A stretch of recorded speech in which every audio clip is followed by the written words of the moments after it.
بسم اللہ الرحمن الرحیم۔ حضرت ابو سفیان کہتے ہیں کہ ہم جتنے لوگ تھے اس کے دربار میں گئے اور وہ اس وقت ایلیا میں یعنی بیت المقدس میں تھا، تو اس نے ہم سے چند سوال پوچھے نبی آخر الزمان جناب محمد مصطفیٰ صلی اللہ علیہ وسلم کے بارے میں۔ کل 11 سوال پوچھے، طویل حدیث ہے، ایک لمبا واقعہ ہے۔ بات کو مختصر کرتے ہوئے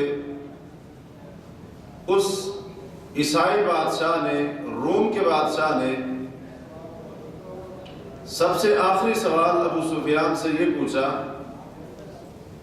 کہ ماذا یأمرکم، وہ شخص جو اپنے آپ کو نبی اور رسول کہتا ہے تمہیں کس چیز کا حکم دیتا ہے؟ آخر وہ دعوت کس بات کی دیتا ہے، کس بات کی طرف تمہیں بلاتا ہے؟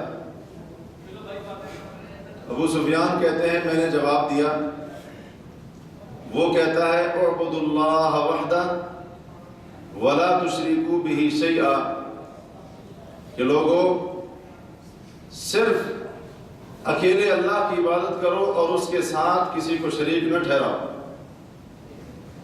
وَاتْرُكُوا مَا يَقُولُ آبَاؤُكُمْ، اور جو باتیں تمہارے باپ دادا کہا کرتے تھے ان کو چھوڑ دو، جو کام وہ کیا کرتے تھے ان کو چھوڑ دو۔ وَيَأْمُرُنَا بِالصَّلَاةِ، اور وہ پیغمبر ہمیں نماز پڑھنے کا حکم دیتا ہے۔ وَالصِّدْقِ، اور سچ بولنے کا حکم دیتا ہے۔ وَالْعَفَافِ، پاک دامنی کا حکم دیتا ہے۔ وَالصِّلَةِ، اور صلہ رحمی کرنے کا حکم دیتا ہے۔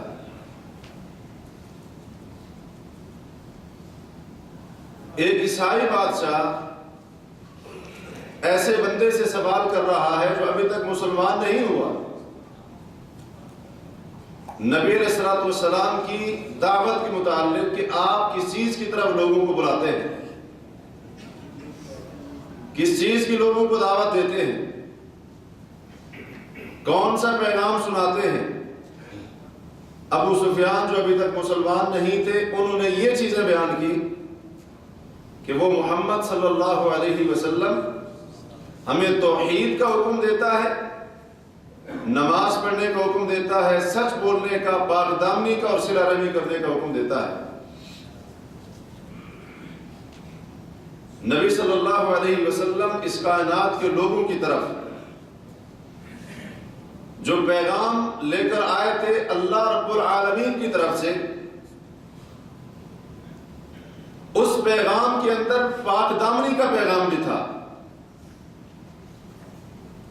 آپ نے کائنات کے لوگوں کو آ کر اپنی عزت کی حفاظت کرنا سکھایا، پاک دامن بنایا اور اپنی شرم گاہوں کی حفاظت کرنے کا حکم دیا، کیونکہ اللہ کے رسول کے پیغام کا ایک حصہ تھا۔ جس معاشرے میں آپ تشریف لائے تھے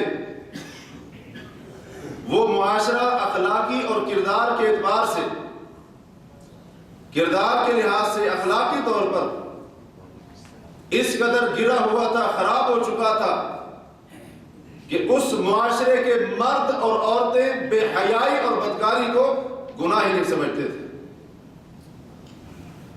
اور لوگ اس بد کرداری کے اندر ملوث تھے، بلکہ وہ عورتیں جو زنا کا کام کرتی تھیں اور بدکاری کرنا ان کا پیشہ تھا، ان کے گھر کے اوپر ایک مخصوص علامت ہوتی تھی جس کو دیکھ کر لوگ پہچان جاتے تھے کہ یہ بدکار عورت ہے، فاحشہ عورت ہے۔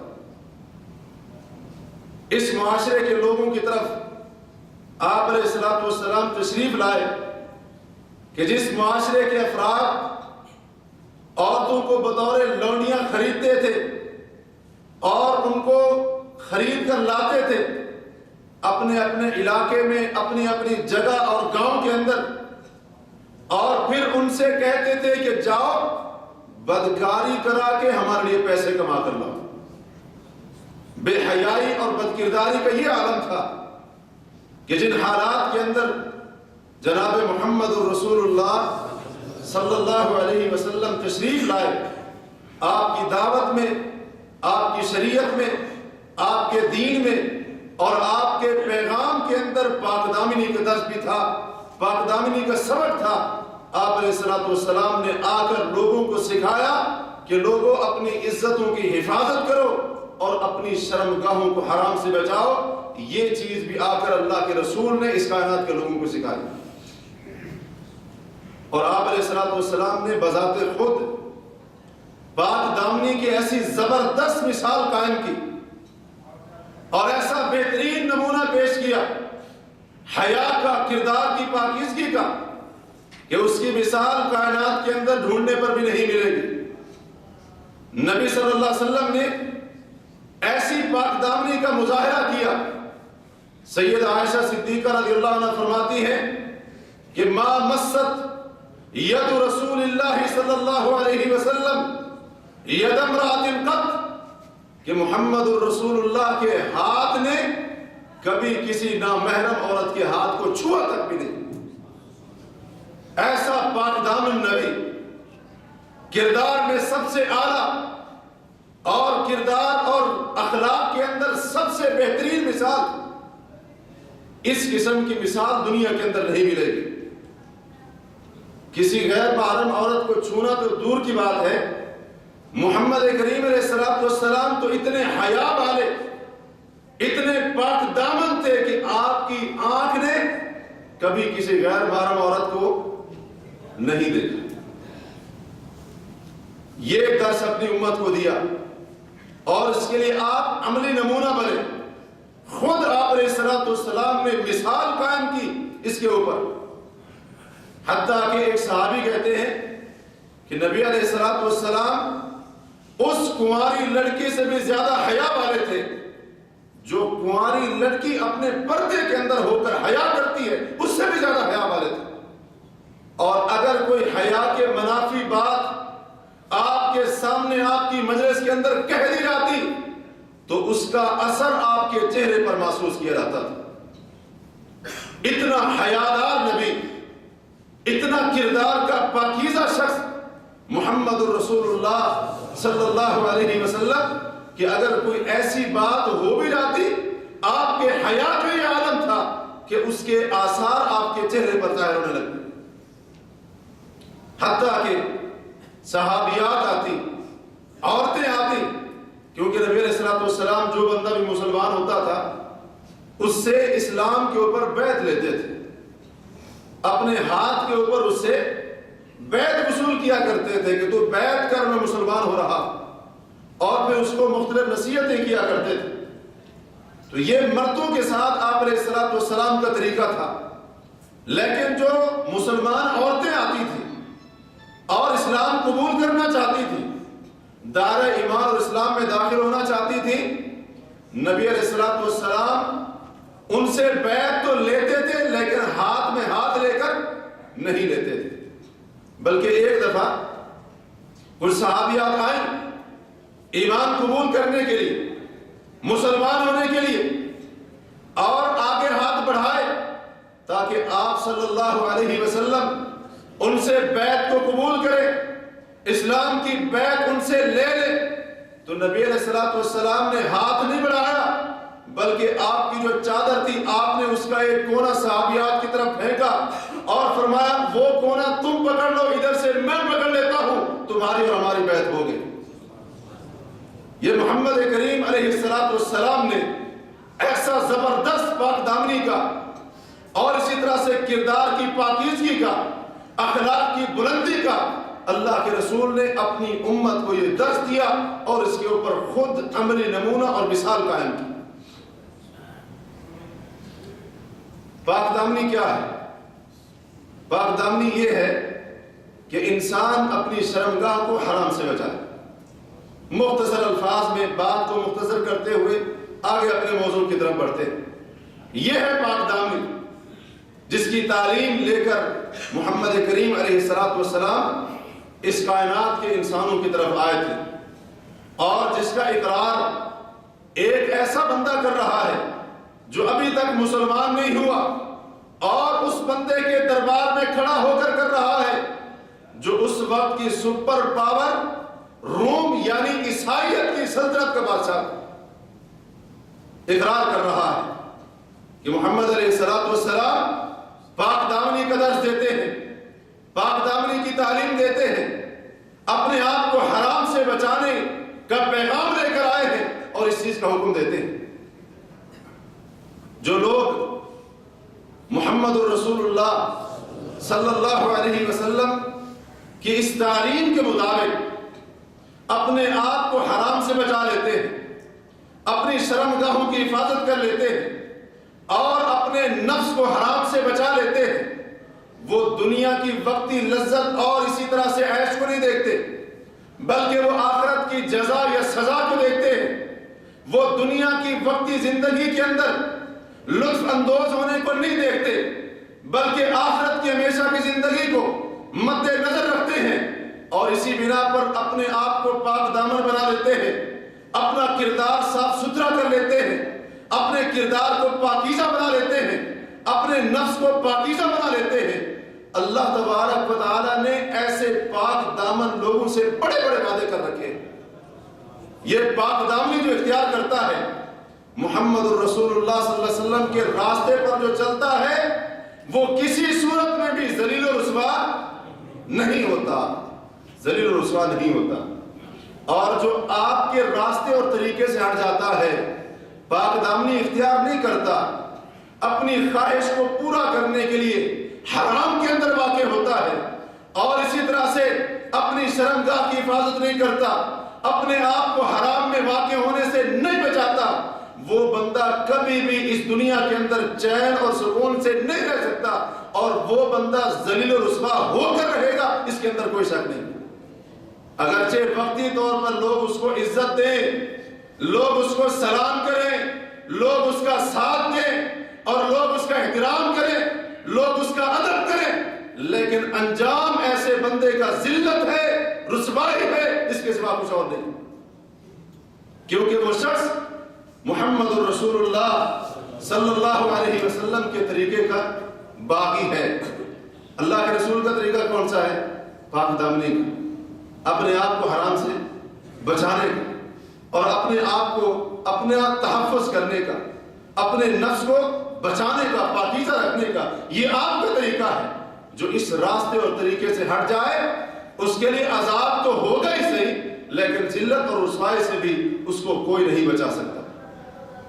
جبکہ وہ لوگ جو پاک دامن ہیں، پاک دامنی اختیار کرنے والے ہیں اور اللہ کے ڈر سے اپنی شرمگاہوں کی حفاظت کرنے والے ہیں، ان کے لیے بڑا مقام ہے، بڑی فضیلتیں ہیں اور بڑے بڑے فوائد ہیں اس پاک دامنی کی وجہ سے، جن میں سے ایک فائدہ اللہ نے ذکر کرتے ہوئے فرمایا، قد افلح المؤمنون، وہ مومن کامیاب ہو گئے، وہ مومن نجات پا گئے، فلاح پا گئے۔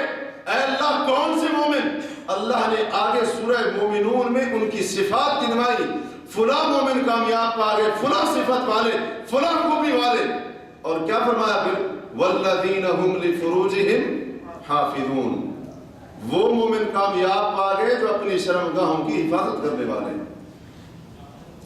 ہر ایمان کا دعویٰ کرنے والا نہیں، بلکہ جو ایمان کا دعویٰ کرنے کے بعد خود کو پاک دامن بنا لے اور اپنی شرمگاہ کی حفاظت کرے، اللہ فرماتے ہیں وہ کامیاب ہے۔ اور جو کلمہ بھی پڑھے، ایمان کا دعویٰ بھی کرے، محبت کے دعوے بھی کرے، سچے ہونے کے دعوے بھی کرے، اور اپنی شرمگاہ کی حفاظت نہ کرے، رب کا قرآن کہتا ہے کہ وہ بندہ کامیاب نہیں ہو سکتا، وہ کامیاب نہیں ہو سکتا، کسی صورت میں بھی کامیابی کے راستے پر نہیں چل سکتا وہ بندہ۔ یہ بات یاد رہے کہ گناہ کا آسان ہو جانا کامیابی نہیں ہے، یہ ناکامی۔ آج ہم تو یہ سمجھتے ہیں نا، گناہ کرنا جب آسان ہو جائے تو بندے سمجھتے ہیں کہ شاید میرے اوپر اللہ کا بڑا احسان ہے۔ نہیں، یہ بات یاد رکھیے گا اگر گناہ کرنا کسی کے لیے آسان ہو چکا ہے آج، یہ بندے کی کامیابی کی علامت نہیں بلکہ اس بات کی دلیل ہے کہ اس کا رب اس کے اوپر ناراض ہے۔ اگر اس کا رب اس کے ساتھ راضی ہوتا، اس کے اوپر خوش ہوتا، تو اس کو زنا کی طرف جانے والا راستہ نظر نہ آتا، اس کو اللہ کی عبادت کی طرف جانے والے راستے نظر آتے اور نیک کام اس کے لیے آسان ہوتے۔ جس بندے کے لیے نیک کام کرنا مشکل ہو چکا ہے، بدکاری کرنا آسان ہو چکا ہے، پاک دامنی اس کو بڑی مشکل لگتی ہے، زنا کا راستہ بڑا آسان لگتا ہے، پاک دامنی کے راستے کو ناپسند سمجھتا ہے اور بدکاری کے راستے سے محبت کرتا ہے، وہ بندہ سمجھ لے وہ ناکام ہے، کیونکہ وہ اللہ کی محبت سے محروم اور اللہ کی رحمت سے دور ہو چکا ہے۔ اور کامیاب کون ہے؟ والذین هم لفروجهم حافظون، اللہ فرماتے ہیں وہ مومن کامیاب ہے، وہ مسلمان کامیاب ہے، ایمان اور اسلام کا دعویٰ کرنے والے وہ بندے کامیاب ہیں جو ایمان اور اسلام قبول کرنے کے بعد اپنی شرمگاہوں کی حفاظت کرنے والے۔ اور پاک دامنی کا ایک اور فائدہ اللہ نے اپنی کتاب کے اندر ذکر کیا، فرمایا وَلْيَسْتَعْفِفِ الَّذِينَ لَا يَجِدُونَ نِكَاحًا حَتَّى يُغْنِيَهُمُ اللَّهُ مِنْ فَضْلِهِ، کہ وہ لوگ جو نکاح کرنے کی طاقت نہیں رکھتے، نکاح کرنے کی طاقت نہیں رکھتے، تو اللہ نے کیا فرمایا؟ کچھ اور کرنا شروع کر دیں؟ نہیں، بلکہ فرمایا ان کو اللہ نے حکم دیا ایسے بندوں کو وَلْيَسْتَعْفِفْ، ایسے بندوں کو چاہیے کہ پاک دامنی اختیار کریں۔ اللہ نے حکم دیا ایسے مسلمان کو جو بالفرض نکاح کی طاقت نہیں رکھتا، شادی کی طاقت نہیں رکھتا، اس کا یہ مطلب نہیں کہ زنا کے راستے اس کے لیے کھلے ہیں، گناہ کے راستے کھلے ہیں، نہیں، اللہ نے فرمایا اس بندے کو چاہیے کہ اپنے آپ کو پاک دامن کر لے، پھر دیکھے حَتَّى يُغْنِيَهُمُ اللَّهُ مِنْ فَضْلِهِ، اللہ کیسے اپنی مدد نازل کر کے اس کو غنی اور امیر کرتا ہے، حتیٰ کہ اس کے لیے نکاح بھی آسان ہو جائے گا، شادی بھی آسان ہو جائے گا۔ اللہ نے وعدے کیے کہ پاک دامنی تم اختیار کر لو، پھر دیکھو دنیا کیسے وسیع کرتا ہوں، دنیا کی دولت کے انبار کیسے تمہارے قدموں میں ڈھیر کرتا ہوں، اور کیسے اللہ فرماتے ہیں تمہیں میں غنی کرتا ہوں، مالا مال کرتا ہوں، دولت والا کرتا ہوں، لیکن شرط یہ ہے کہ پاک دامنی اختیار کرنی پڑے گی، حرام سے اپنے آپ کو بچانا پڑے گا، اپنی شرمگاہ کی حرام سے حفاظت کرنی پڑے گی۔ اور آج ہمارے معاشرے کے اندر بھی عجیب و غریب اصول و ضوابط بن گئے، بڑی عجیب و غریب باتیں بن گئی، عجیب و غریب رسم و رواج آ گئے۔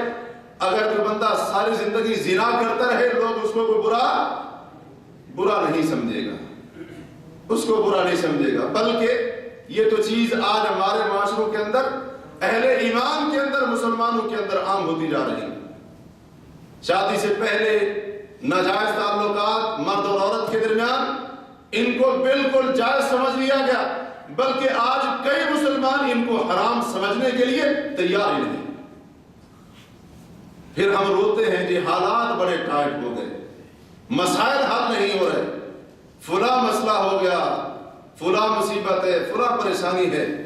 یہ مصیبتیں اسی وقت دور ہوں گی، مسائل تبھی حل ہوں گے، حالات تبھی درست ہوں گے جب امت مسلمہ کا ایک ایک فرد، وہ مرد یا عورت ہو، پاک دامنی کو اختیار کر لیں گے، اللہ تبارک و تعالی مسائل کو ضرور حل کرے گا۔ صحابہ کرام کے مسائل کو حل کیا کہ نہ کیا؟ اللہ نے کیا نا، پریشانی کو دور کیا کہ نہ کیا؟ اور اسی طرح سے دیگر تکالیف ساری کی ساری اللہ نے دور کی کہ نہ کی؟ اس کی ایک وجہ یہ بھی تھی کہ وہ لوگ پاک دامن تھے، حرام سے اپنے آپ کو بچانے والے تھے، اور اپنی خواہش کو پورا کرنے کے لیے کوئی حرام طریقہ اور وسیلہ نہیں ڈھونڈتے تھے۔ اللہ نے ان کی مدد کی، اللہ نے ان کو مالا مال کر دیا، اور ایک دن وہ بھی کائنات کے لوگوں نے دیکھا کہ جب اللہ کے رسول نے جیسے وعدہ کیا تھا، صحابہ کرام نے کیسر و کسرا کے خزانوں کو نیلام کیا اور ان کو تقسیم کیا۔ مدینے کے اندر کیسر و کسرا کے خزانوں کی، ان کے تخت کی، ان کے تاج، ان کے زیورات، ان کے کنگن، یہ سارے کے سارے خزانے ایک دن نیلام ہو رہے تھے۔ حضرت عمر عمر فاروق رضی اللہ عنہ کے زمانہ خلافت کے اندر حالات بدلیں گے، لیکن ایسے نہیں ہم بد کردار بھی رہیں حالات بھی بدل جائیں، زنا اور بدکاری بھی مسلمانوں کے اندر موجود ہو اور مسائل بھی حل ہو جائیں، اس طرح سے نہیں ہوگی۔ اللہ نے فرمایا اگر تم غنا پانا چاہتے ہو اور فراخی پانا چاہتے ہو، کشادگی کی طرف جانا چاہتے ہو، تو اپنے آپ کو پاک دامن بنا لو، اور بالخصوص وہ لوگ جن کے پاس نکاح کرنے کی طاقت نہیں وہ پاک دامنی اختیار کریں، حتیٰ یغنیہم اللہ من فضلی، پاک دامنی یہ اختیار کریں۔ مال دینا اللہ کا کام ہے، دولت دینا اس کا کام ہے، غنی بنانا اس کا کام ہے، مالا مال کرنا اس رب کا کام ہے، کیونکہ اللہ وسعتوں والا ہے، وہ جاننے والا ہے، وہ جاننے والا ہے۔ ایک اور فائدہ اپنی کتاب کے اندر اللہ تبارک و تعالی نے اس پاک دامنی کا ذکر کرتے ہوئے فرمایا وَأَن يَسْتَعْفِفْنَ خَيْرٌ لَهُنَّ، یہ حکم بوڑھی عورتوں کے بارے میں ہے۔ اللہ تعالی نے فرمایا کہ وہ عورتیں کہ جن کے اندر اب نکاح اور شادی کی خواہش باقی نہیں رہی، اگر وہ اپنے پردے کا لباس یعنی پردے کی چادر اور برقع لے کر باہر نہیں بھی نکلتی تو ان کے اوپر کوئی گناہ نہیں۔ جب وہ اس عمر کو پہنچ جائیں کہ جس کے اندر نکاح کی خواہش باقی نہیں رہتی، تو اللہ نے فرمایا کوئی بات نہیں، ان کے اوپر کوئی گناہ نہیں، لیکن ایک شرط لگائی غیر متبرجات بزینہ، وہ بوڑھی عورتیں جن کے اندر نکاح کی خواہش نہیں ہے اگرچہ نہ ہو، اللہ نے فرمایا ٹھیک ہے پردے والی چادر نہ پہنے لیکن بن سمر کر وہ بھی باہر نہ نکلے۔ تو بوڑھی عورت کو اللہ یہ کہہ رہا ہے، تو نوجوان تو پھر اور بھی زیادہ۔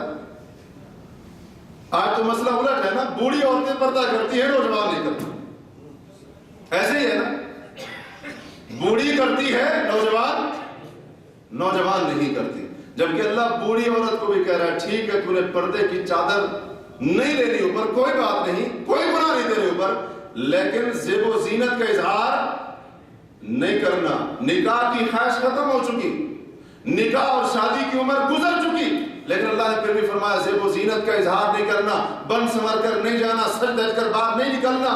اور آگے کیا فرمایا وَأَن يَسْتَعْفِفْنَ خَيْرٌ لَهُنَّ، اگر یہ بوڑھی عورتیں پاک دامنی اختیار کریں تو پاک دامنی ان کے حق میں بھی بہتر ہے۔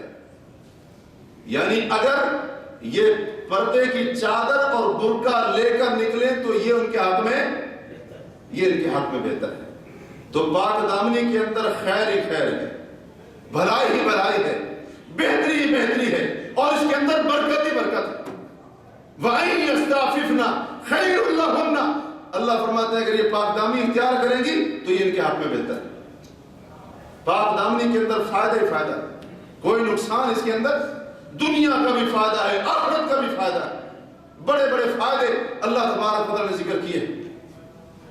اسی طرح ایک اور فائدہ پاک دامنی کا اللہ تعالی نے اپنی کتاب کے اندر ذکر کرتے ہوئے فرمایا قُلْ لِلْمُؤْمِنِينَ يَغُضُّوا مِنْ أَبْصَارِهِمْ وَيَحْفَظُوا فُرُوجَهُمْ ذَلِكَ أَزْكَىٰ لَهُمْ إِنَّ اللَّهَ خَبِيرٌ بِمَا يَصْنَعُونَ۔ اے محمد علیہ السلام، آپ اہل ایمان کو کہہ دیں کہ یہ اپنی نگاہوں کو نیچا رکھا کریں، اپنی نگاہوں کی حفاظت کریں، اپنی آنکھوں کے ساتھ حرام نہ دیکھیں، اپنی آنکھوں کے ساتھ غیر محرم عورتوں کو نہ دیکھیں، اپنی آنکھوں کے ساتھ کسی کے گھر کے اندر نہ جھانکیں، اپنی آنکھوں کے ساتھ کسی مرد یا کسی عورت کا سطر نہ دیکھیں۔ اللہ نے فرمایا اہل ایمان کو حکم دے دیں اپنی نگاہوں کی حفاظت کریں، وَيَحْفَظُوا فُرُوجَهُمْ، اپنی شرمگاہوں کی بھی حفاظت کریں، ذَلِكَ أَزْكَىٰ لَهُمْ، یہ ان کی پاکیزگی کا بہت بڑا ذریعہ ہے۔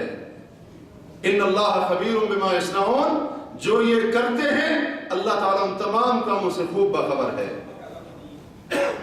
تو اس سے یہ فائدہ بھی معلوم ہوا پاک دامنی کا کہ جو بندہ پاک دامن ہوتا ہے، پاک دامنی کے راستے پر چلتا ہے اور اپنے آپ کو پاک دامنی کے راستے پر چلاتا ہے، وہ بندہ اپنے آپ کو گناہوں سے سب سے زیادہ بچا سکتا ہے، وہ بندہ اپنے آپ کو بچانے والا ہے، اور وہ شخص اپنا تزکیہ نفس کرنے والا ہے جو شخص پاک دامن ہے، اپنے آپ کو حرام سے بچائے ہوئے۔ ورنہ وہ بندہ جو پاک دامنی کے راستے پر نہیں چلتا، وہ کتنا نیک اور متقی کیوں نہ بن جائے، وہ کبھی بھی اپنے آپ کو پاک اور صاف نہیں کر سکتا، گناہوں کے دلدل سے نہیں نکال سکتا۔ ایک اور فائدہ اس پاک دامنی کا جو محمد الرسول اللہ صلی اللہ علیہ وسلم نے ذکر کیا،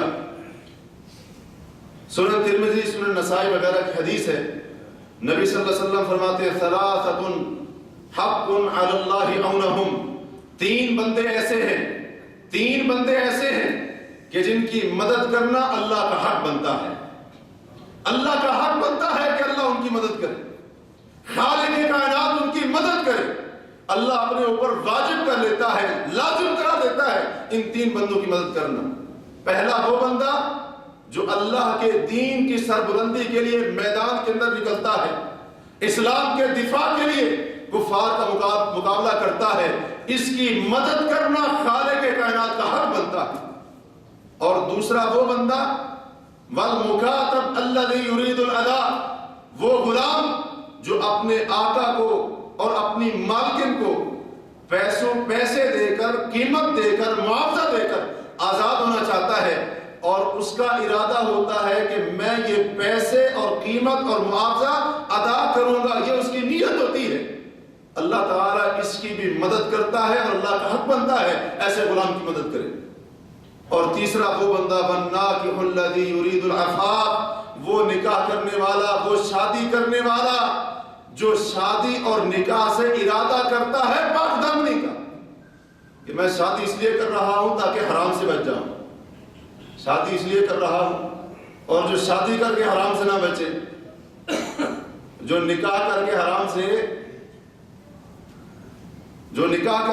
سے نہ بچے، تو اس کا تو پھر ایک اور ہی معاملہ ہے نا، سنگین معاملہ ہے۔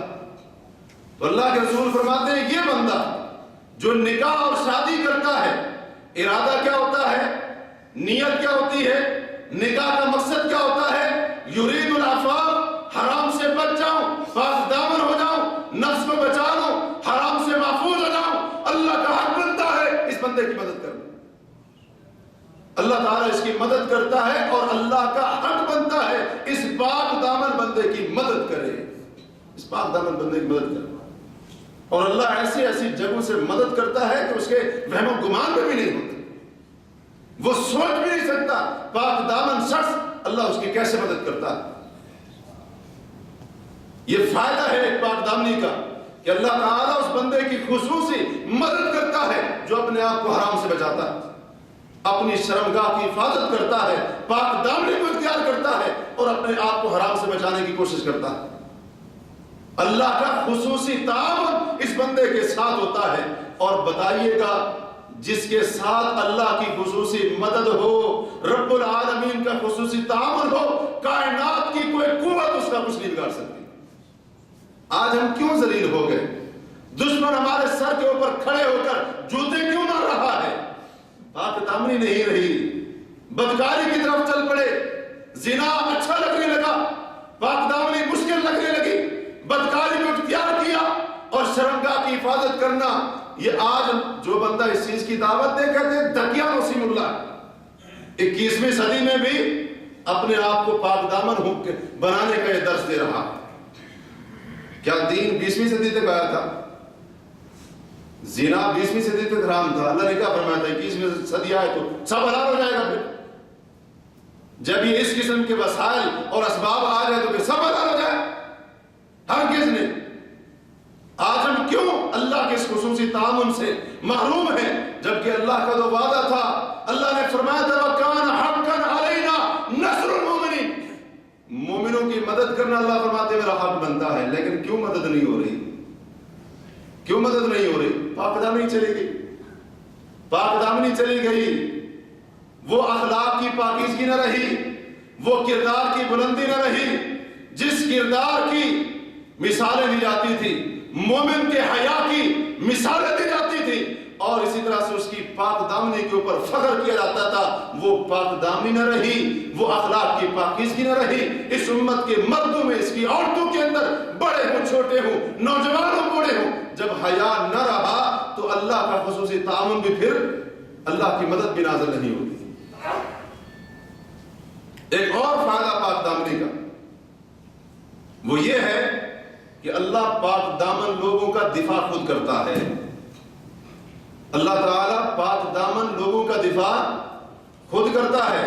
جو پاک دامن ہوتے ہیں، اپنی شرمگاہوں کی حفاظت کرنے والے، ایمان قبول کرنے کے بعد اپنے آپ کو حرام سے بچانے والے، اللہ تعالیٰ جب ان کا کوئی دشمن ان کے ساتھ برا ارادہ کرتا بھی ہے تو کوئی مخلوق تیار نہیں کرتا اللہ، بلکہ اللہ خود ان کا دفاع کرتا ہے.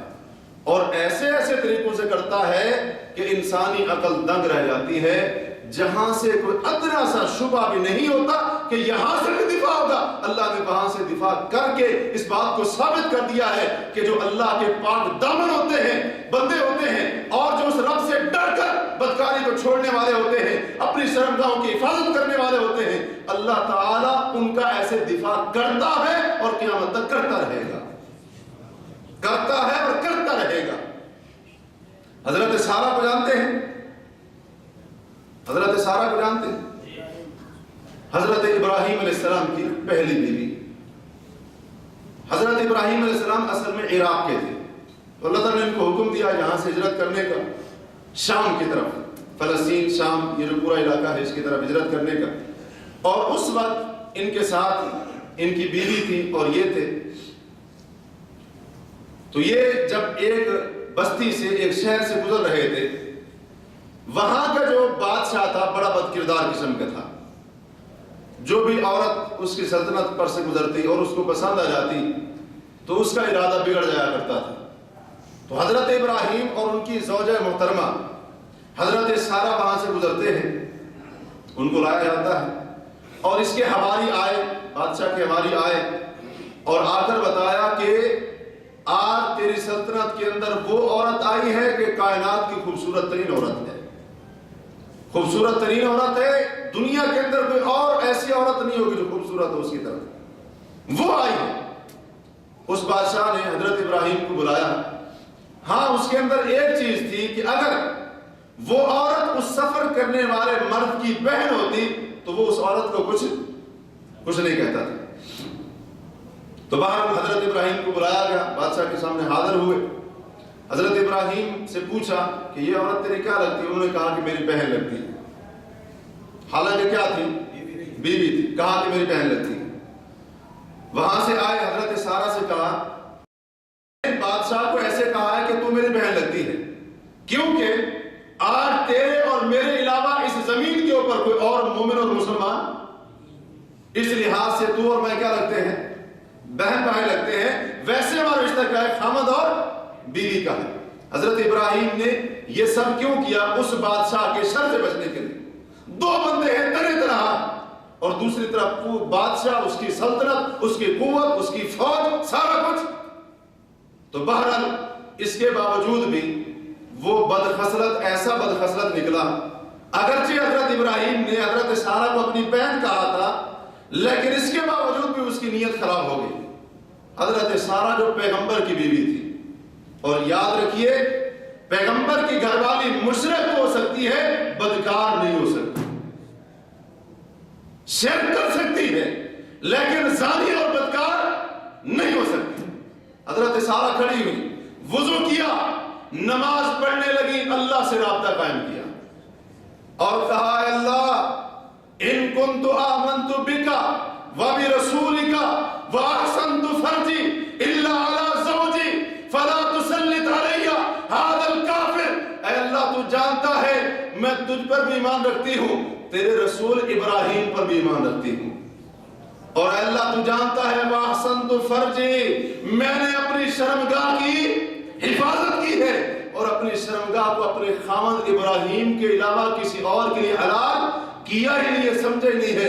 لہذا اے اللہ میں ایمان والی تجھ پر ایمان رکھتی ہوں، تیرے رسول پر ایمان رکھتی ہوں، اور اپنی شرمگاہ کی میں نے ہمیشہ حفاظت کی ہے اور کبھی اس کو حرام کے اندر استعمال نہیں کیا. لہذا اے اللہ میں تیری بندی سارہ تجھ سے دعا کرتی ہوں اس کافر کو مجھ پر مسلط نہ ہونے دینا.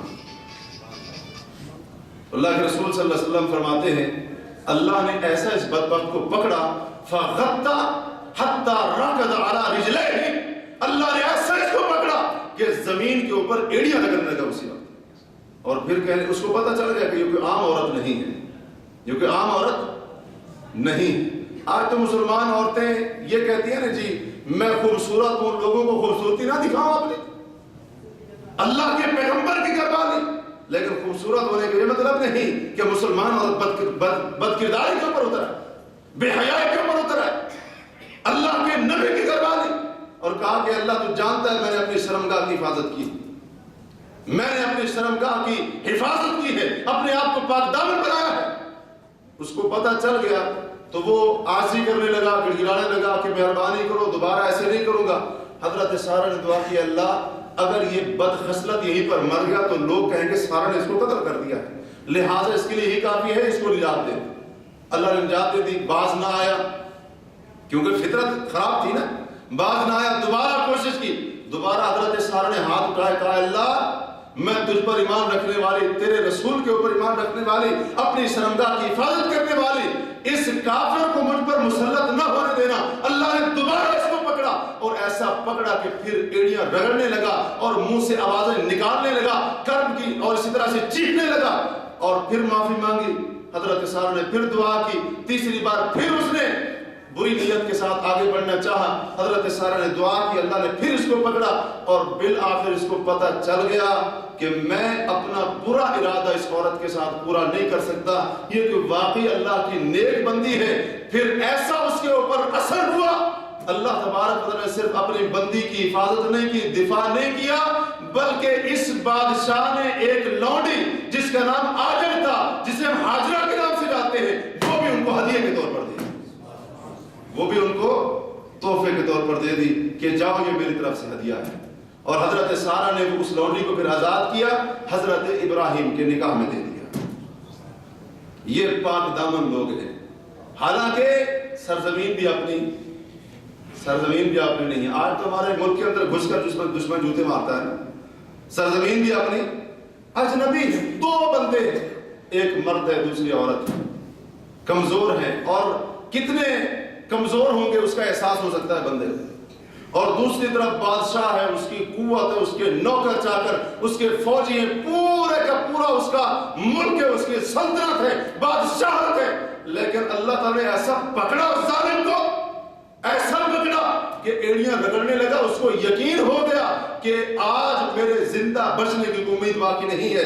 اس لیے حضرت سارہ جب یہ ساری کیفیت ہوگی نا، معاملہ ہو گیا، تو حضرت سارہ خوشی خوشی حضرت ابراہیم کے پاس واپس آئیں اور کہا میرے سر کے تاج اما شہدت ان اللہ کبت الکافر، اے ابراہیم آپ کو پتا ہے اللہ نے اس ظالم اور کافر کو ذلیل و رسوا کر کے رکھ دیا ہے، یہ اپنے ارادے کے اندر کامیاب نہیں ہو سکتا، یہ اللہ کے پاک دامن بندے ان کا دفاع کرتا ہے، ان کا اللہ دفاع کرتا ہے، اللہ ان کا دفاع کرتا ہے، اللہ ان کی حفاظت کرتا ہے، اللہ ان کے تحفظ کرتا ہے۔ یہ اللہ کے پاک دامن بندے جو اس کے ڈر سے، اس کے خوف سے اپنے دامن کو پاک رکھنے والے ہوتے ہیں، اور اسی طرح سے اپنی شرمگاہ کو حرام کے اندر استعمال نہیں کرتے، اللہ اس انداز سے ان کی دفاع کیا کرتا ہے۔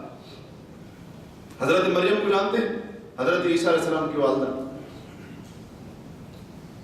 کیونکہ یہ بات معروف ہے، ہم سب جانتے ہیں کہ حضرت عیسیٰ علیہ السلام بغیر باپ کے، بغیر والد کے پیدا ہوئے تھے، بغیر والد کے پیدا ہوئے تھے، اور یہ معجزہ تھا، عیسیٰ علیہ السلام کا معجزہ تھا۔ تو بہرحال بات کو مختصر کرتے ہوئے، حضرت مریم جب حضرت عیسیٰ علیہ السلام کو لے کر اپنی بستی میں واپس آئیں، کیونکہ یہ کماری تھی، ان کی شادی نہیں ہوئی تھی، تو قوم کے لوگ دیکھ کر حیران ہو گئے اور کہا کہ اے ہارون کی بہن، ما کان ابوک امرأ سوء، تیرا باپ بھی کوئی برا بندہ نہیں تھا، وما کانت امک بغیہ، تیری ماں بھی زانیہ نہیں تھی، بدکار نہیں تھی، تو نے یہ کیسے کر لی؟ یعنی قوم کے لوگ سمجھنے لگے کہ شادی تو ہوئی نہیں ہے۔ اب ظاہر سی بات ہے جب شادی نہ ہوئی ہو تو دوسرا طریقہ یہ ہوتا ہے کہ غلط راہ کے اوپر چل کر عورت حاملہ ہوتی اور بچہ دیتی۔ قوم کے لوگوں نے یہ سمجھا، حالانکہ اللہ تو جانتا تھا نا کہ مریم کیا ہے، پاک دامن ہے، حضرت مریم نے کوئی گناہ نہیں کیا تھا، اس اللہ کو پتا تھا، حضرت مریم کو پتا تھا، اور کسی کو پتا نہیں تھا۔ سارے لوگ ان کی پاک دامنی کے اوپر انگلیاں اٹھا رہے، ان کے کردار کو داغدار کر رہے اور ان کے بارے میں یہ باتیں کر رہے۔ اللہ تبارک و تعالی نے کیا کیا؟ پھر دفاع کیا کہ نہ کیا؟ چند دن کے عیسیٰ علیہ السلام گود کے اندر کھیلتا ہوا ننھا منھا سا بچہ، اللہ نے اس کو بولنے کی طاقت دے دی۔ اللہ نے چند دن کے عیسیٰ کو بولنے کی طاقت دے کر ان کی ماں کی پاک دامنی کو ثابت کر کے اپنی بندی مریم کا دفاع کیا۔ وہ چند دن کا بچہ بولتا ہے چند دن کا بچہ، 2-3 دن کا بچہ نہیں بولتا، لیکن اللہ تعالی نے جب دیکھا کہ میری بندی مریم کی پاک دامنی کے اوپر انگلیاں اٹھ رہی ہیں، آوازیں کسے جا رہے ہیں، تو اللہ نے عیسیٰ علیہ السلام کو بولنے کی طاقت دی۔ عیسیٰ علیہ السلام نے کیا فرمایا؟ اللہ نے سورہ مریم کے اندر وحی نازل فرما دی، قال انی عبد اللہ آتانی الکتاب، میں اللہ کا بندہ ہوں، اللہ نے مجھے کتاب دی ہے، وجعلنی نبیا، اور اللہ نے مجھے نبی بنایا ہے، اور میں جہاں بھی رہوں گا خیر و برکت والا رہوں گا، اور اللہ تعالی نے مجھے اپنی ماں کا فرما بردار بنایا ہے، اور اللہ نے مجھے اوصانی بالصلاۃ والزکاۃ ما دمت حیا، میرے رب نے مجھے حکم دیا عیسیٰ جب تک زندہ رہو نماز بھی پڑھنا، زکات بھی قائم کرنا۔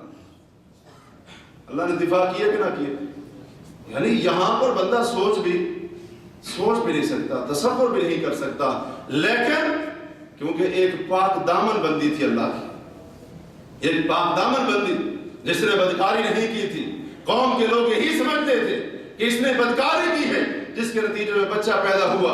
اللہ تعالی نے بچے کو بولنے کی طاقت دے کر اپنی بندی مریم کی پاک دامنی کو قیامت تک کے لیے ثابت کر دی۔ اسی طرح سے مسلم میں ایک واقعہ امام مسلم رحمہ اللہ نے روایت کیا، گزشتہ لوگوں میں سے جو لوگ گزرے ان میں سے ایک بندے کا واقعہ ہے جس کا نام جریج ہے۔ جریج اللہ کا بڑا نیک بندہ، اللہ کے عبادت گزار، اس کا ایک چھوٹا سا کنیسہ بھی تھا، عبادت گاہ بھی تھی جہاں پر یہ بیٹھ کر اللہ کی عبادت کرتا۔ تو ایک دن یہ نماز پڑھ رہے تھے، نماز کے دوران ہی والدہ نے بلایا، دل میں سوچا کہ نماز پوری کروں یا ماں کی پکار کا جواب دوں۔ بالآخر یہ فیصلہ کیا کہ پہلے نماز پوری کرتا ہوں اور بعد میں والدہ صاحبہ کی جا کر بات سنوں گا۔ ماں کو پتہ نہیں تھا کہ میرا بیٹا نماز پڑھ رہا ہے، عبادت میں مشغول ہے۔ اس نے کہا اللہ میرے بیٹے جریج کو اس وقت تک فوت نہ کرنا جب تک کسی زانی عورت کا چہرہ نہ دیکھے۔ ماں کی زبان سے بد دعا نکل گئی اور وہ قبولیت کی گھڑی تھی، اللہ نے بد دعا کو قبول کر لیا۔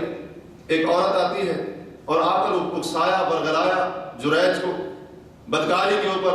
انہوں نے کہا کہ نہیں، جس کے نتیجے میں یہ جاتی ہے جنگل میں بکریوں کے چرواہے کے ساتھ بدکاری کرتی ہے اور پھر اس زنا کے نتیجے میں حاملہ ہوئی اور پھر بعد میں بچہ جنا 9 ماہ کے بعد، اور جب بچہ جنا تو عورت شادی شدہ نہیں تھی۔ قوم کے لوگوں نے کہا کہ یہ بچہ کس کا ہے؟ اس نے کہا یہ جو تمہارا بڑا صوفی بیٹھا ہوا ہے، یہ جو عبادت گاہ کے اندر بیٹھا ہوئی باتیں کر رہا ہے اور لمبی لمبی باتیں کرتا ہے، جریج یہ اس کا بچہ ہے، یہ اس کا بچہ ہے، یہ اس کا گناہ ہے، اس کے گناہ کا نتیجہ ہے۔ تو لوگ آگ بگولا ہو گئے اور آئے، حضرت جریج کو بھی مارا، ان کے کنیسے کو بھی گرا دیا، عبادت گاہ کو بھی گرا دیا۔ حضرت جریج نے اور کسی کو کچھ نہیں کہا، اس چند دن کے بچے کے پاس آئے اور کہا کہ اے بچے تو بتا تیرا باپ کون ہے، تو بتا تیرا باپ۔ اللہ اپنے پاک دامن بندوں کی حفاظت، دفاع، چند دن کا بچہ ماں کی گود کے اندر، کہا کہ اے بچے اب تو گواہی دے کہ تیرا باپ کون ہے۔ وہ چند دن کا بچہ بولتا ہے، کہتا ہے میرا باپ جریج نہیں، فلاں بکریوں کا چرواہا جو جنگل کے اندر بکریاں چراتا ہے، میرا باپ وہ ہے، جریج نہیں۔ تب ان کو غلطی کا احساس ہوا کہ اوہ یہ ہم نے کیا کر دیا، اور پھر معافی بھی مانگی، معذرت بھی کی، کہا کہ اب ہمیں اجازت دیجئے، یہ ہم نے جو آپ کا گرجا جو عبادت گاہ گرائی تھی ہم اس کو سونے کا بنا دینا چاہتے ہیں۔ کہا نہیں سونے کے بنانے کی ضرورت نہیں ہے، جیسے مٹی کا تھا ویسے ہی بنا دو۔ اللہ اپنے پاک دامن بندوں کی حفاظت کرتا ہے، دفاع کرتا ہے۔ اور حضرت عائشہ صدیقہ رضی اللہ تعالیٰ عنہ جانتے ہیں نبی کریم صلی اللہ علیہ وسلم کی بیوی، حضرت ابوبکر صدیق کی بیٹی، ان کے اوپر بھی زنا کی تہمت لگ گئی، زنا کا الزام لگ گیا، منافقین نے تہمت لگا دی، الزام لگا دیا، بہتان لگا دیا کہ انہوں نے صفوان بن معطل رضی اللہ عنہ کے ساتھ بدکاری کی، نعوذ باللہ، یہ افواہیں اڑائیں اور یہ سارا معاملہ چلتا رہا۔ 1 مہینے سے زیادہ وحی نازل نہ ہوئی، اللہ کے رسول پریشان رہے، صحابہ پریشان رہے، مسئلہ حل نہ ہوا، اور بالآخر 1 مہینے سے زیادہ کا وقت گزرنے کے بعد اللہ نے سورۃ النور کی 10 آیتیں نازل فرما دی حضرت عائشہ صدیقہ رضی اللہ عنہ کے دفاع کے اندر اور ان کی بے گناہی، ان کی پاک دامنی کے اندر۔ بلکہ صرف یہی نہیں، بلکہ اللہ نے قیامت تک کے لیے قانون بنا دیا، والذین یرمون المحصنات ثم لم یاتوا باربعۃ شہداء فاجلدوہم 80 جلدہ۔ وہ لوگ جو پاک دامن عورتوں پر زنا کی تہمت لگائیں پھر 4 گواہ پیش نہ کریں، سب کو 80 کوڑے مارو۔ اللہ نے قانون بنا دیا قیامت تک کے لیے، اور ان کی گواہی بھی قبول نہ کرو۔ اور اللہ نے فرمایا وہ لوگ جو پاک دامن مومن اور بولی بالی معصوم بے گناہ عورتوں کے اوپر زنا کی تہمت لگاتے ہیں، لعنوا فی الدنیا والآخرہ، ان دنیا کے اندر بھی آخرت میں بھی ان کے اوپر اللہ کی لعنت برستی ہے، وَلَهُمْ عَذَابٌ عَظِيمٌ، اور ان کے لیے عذاب عظیم ہوگا، بہت بڑا عذاب ہوگا۔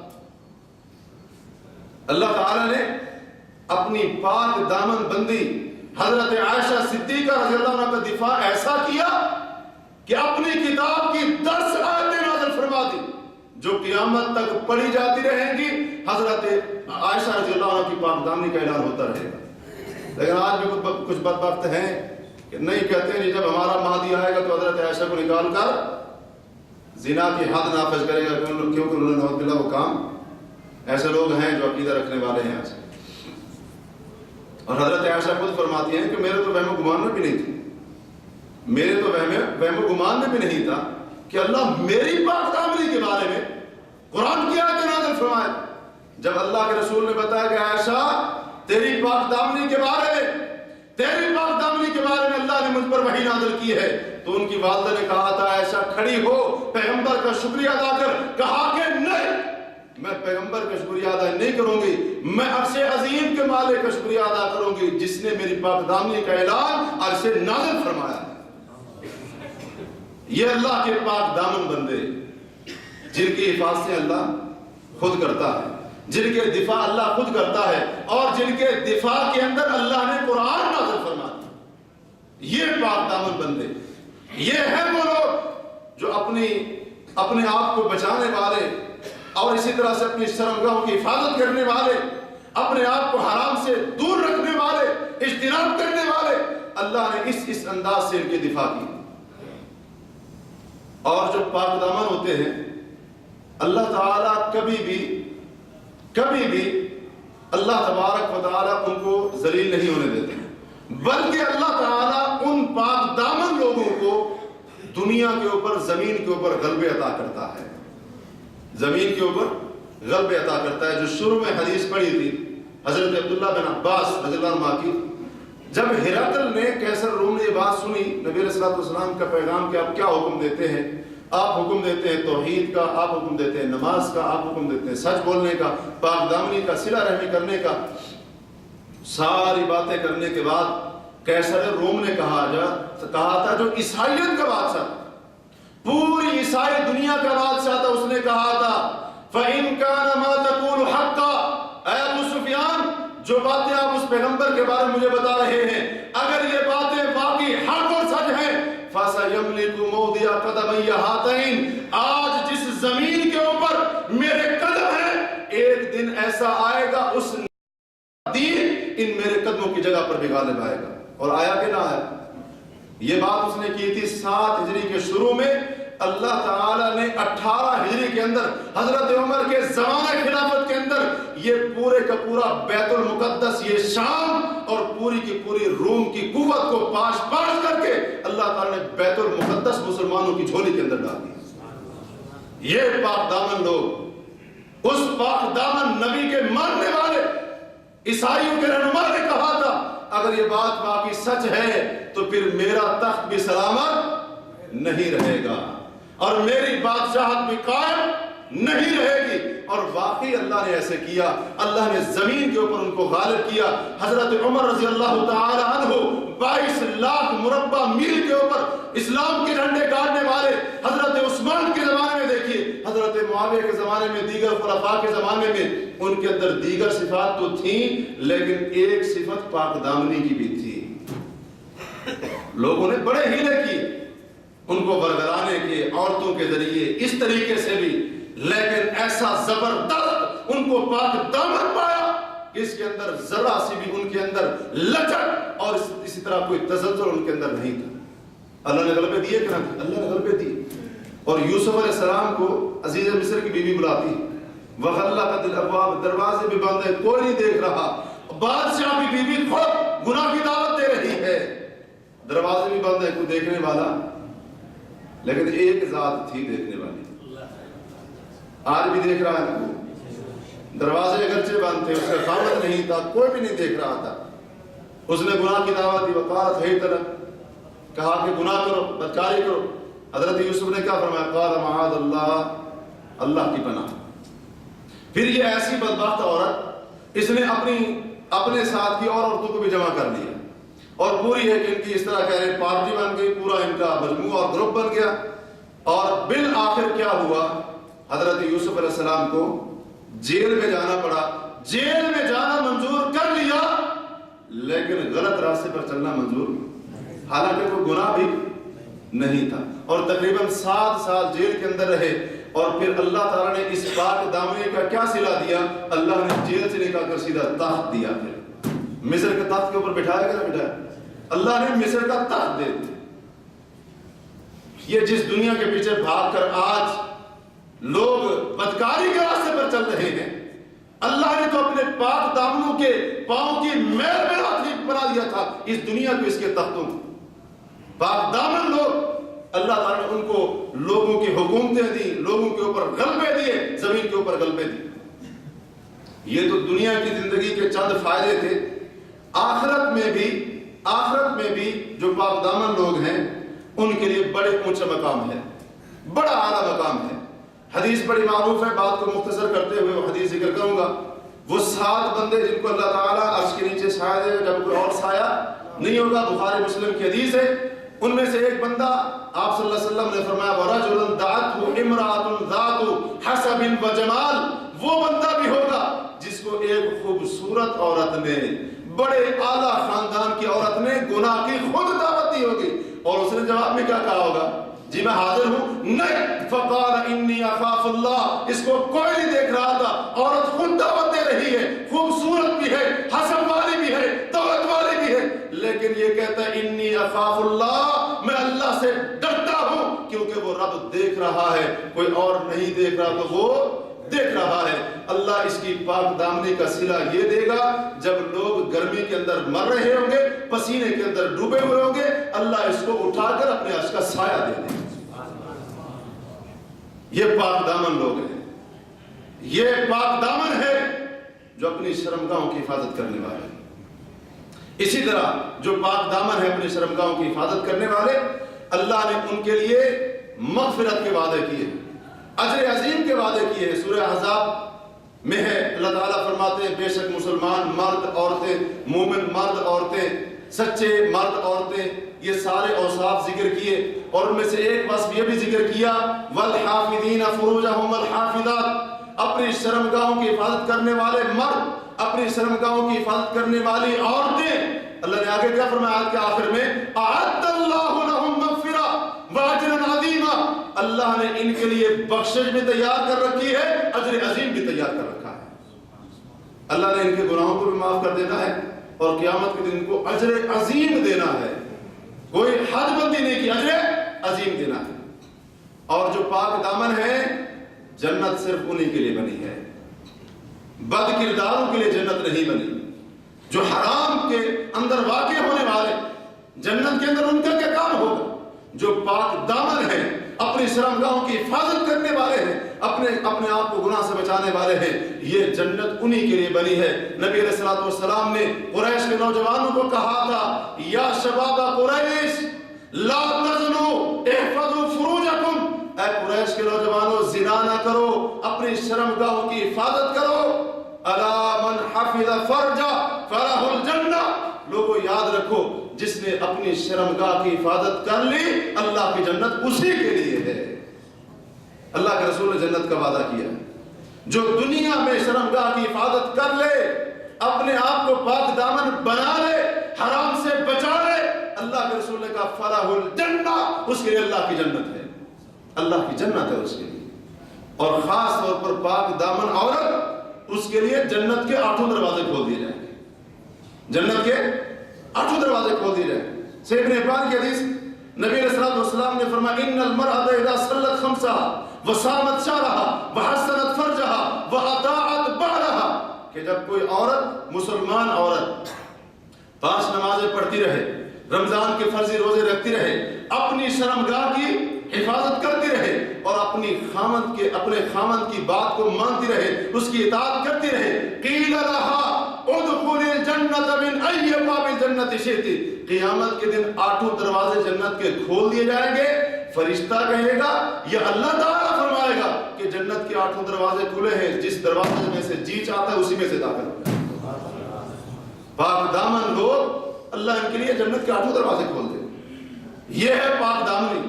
اور جو فردوس کے وارث ہوں گے, فردوس جانتے ہیں نا, جنت کا سب سے اعلیٰ درجہ.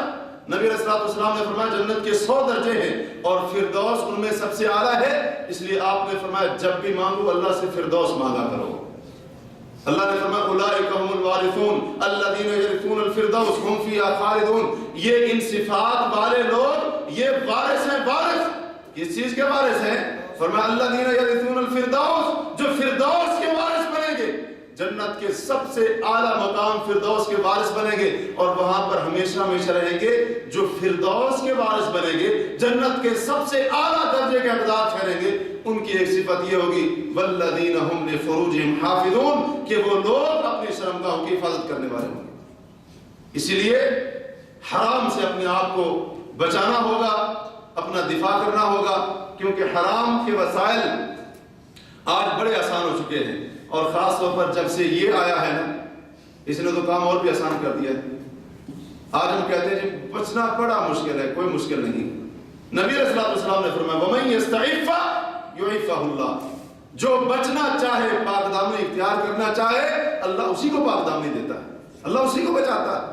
اب میرے اوپر کسی نے کوئی بندوق رکھی ہے کہ میں اس موبائل کے اوپر غلط دیکھوں, مجبور کیا کسی نے, دیکھتے بھی اپنی مرضی سے اور کہتے ہیں جی بچ نہیں سکتے, کیا کریں.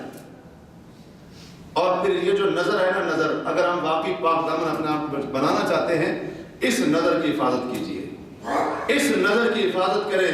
نظر کی حفاظت ہوگی, پاک دامنی ہوگی. اگر نظر کا غلط استعمال ہوگا, پاک دامنی کا تصور ممکن نہیں. اس لیے تو اللہ نے جہاں پر شرمگاہ کی حفاظت کا حکم دیا, اس سے پہلے فرمایا اہل ایمان کو کہو اپنی نظروں کی حفاظت کریں, اپنی نظروں کی حفاظت کریں. یہ نظر بڑے بڑے کام کرایا جایا کرتی, اور بعض سلف صالحین کا قول ہے کہ یہ نظر, یہ جو آنکھ ہے, آنکھ یہ دل کی طرف ایسے جاتی ہے جیسے زہریلا تیر انسان کو لگتا ہے. یہ آنکھ وہ کام کرتی ہے, یہ آنکھ زنا کا پیغام دل تک پہنچاتی ہے. لہذا نظر کی حفاظت کیجئے, کیونکہ اللہ تعالی یعلم خائنۃ الاعین وما تخفی الصدور, جو سینے کے اندر ہے وہ اللہ وہ بھی جانتا ہے, اور آنکھوں کی خیانت کو بھی وہ جانتا ہے. آخری حدیث, وقت ہو چکا ہے, بات کو ختم کرتے ہیں. نبی علیہ الصلوۃ والسلام نے فرمایا ثلاثۃ لا ترى اعینہم النار, 3 بندے ایسے ہیں, 3 بندے ایسے ہیں کہ جن کی آنکھیں جہنم کی آگ کو نہیں دیکھیں گی, جن کی آنکھیں جہنم کی آگ کو نہیں دیکھیں گی. پہلا وہ بندہ کہ جو اللہ کے راستے میں تھا, یعنی دین اسلام کے دفاع کرنے کے لیے محاذ کے اوپر تھا, میدان جنگ کے اندر تھا, کسی اسلامی سرحد کے اوپر موجود تھا, اور وہ رات کو جا کر پہرا دیتا رہا. یہ جو اس کی آنکھ جاگتی رہی, اس کی آنکھ بھی جہنم کی آگ نہیں دیکھے گی. اور دوسرا وہ بندہ وعین بکت من خشیت اللہ, وہ بندہ جس کی آنکھ روئی, اللہ کے ڈر سے آنسو آیا, اس کی آنکھ بھی جہنم کی آنکھ کو نہیں دیکھے گی۔ اور تیسرا وہ بندہ وعین جفت عن محارم اللہ، وہ آنکھ وہ بندہ جس کی آنکھیں حرام سے اپنے آپ کو روکنے والی، اس نے حرام سے اپنی نظروں کو بچایا تھا، اپنی نظر کو حرام سے پاک رکھا تھا، اللہ کے رسول فرماتے ہیں اس کی آنکھ بھی جہنم کی آگ نہیں دیکھے۔ اب ہماری مرضی ہے، راستے دونوں ہمارے سامنے ہیں۔ آج گناہ کرنا اس کے وسائل بالکل آسان ہے، بندہ چاہے بدکاری کے راستے پر چلا جائے، غلط راستے کے اوپر چلا جائے، زنا کے راستے پر چلا جائے، یہ انسان کی اپنی مرضی ہے، لیکن اس کا انجام بڑا خطرناک ہونے والا ہے۔ اب انسان چاہے تو پاک دامنی کا راستہ اختیار کرے، اگر بچنا چاہتا ہے اللہ اس کو ضرور بچائے گا، اس کا ضرور تعاون کرے گا، اس کی ضرور مدد کرے گا۔ جو بندہ تھوڑا سا صبر کر لے، اپنی خواہش کے اوپر صبر کر لے تھوڑا سا، اللہ تعالیٰ اس کی دنیا کو بھی آسان کرے گا اور آخرت میں بھی ان درجات سے اس کو نوازے گا۔ اقول قولی ھذا واستغفر اللہ لی ولکم ولسائر المسلمین والمسلمات فاستغفروہ انہ هو الغفور الرحیم۔